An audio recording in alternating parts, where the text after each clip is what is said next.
Soumya చనిపోయిందండి, excise constable Soumya చనిపోతే ముఖ్యమంత్రి గారు విదేశాలలో ఉన్నారు. ఇంత టెక్నాలజీ ఉంది, కనీసం సౌమ్య గాయపడిన రోజు ఒక ట్వీట్ చేయాలి. సౌమ్య మరణించిన తర్వాత తెలంగాణ సీఎంఓ నుంచి ట్వీట్ చేసిరు.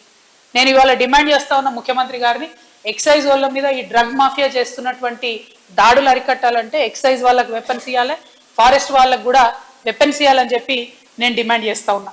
ఇట్లా హైదరాబాద్కి సంబంధించిన సేఫ్టీ అయితే చాలా దారుణంగా ఉంది. ముఖ్యంగా మహిళల మీద, బాలికల మీద ఒక 2025లోనే, ఈ ఒక్క సంవత్సరంలోనే ఓవరాల్గా నగరంలో మన హైదరాబాద్లో 69 హత్యలు, 176 హత్యాయత్నాలు, 166 కిడ్నాప్ కేసులు నమోదైనవి. వీటితో పాటు బోనస్ ఏంటంటే మనకు గన్ కల్చర్ ఒకటి మోపైంది.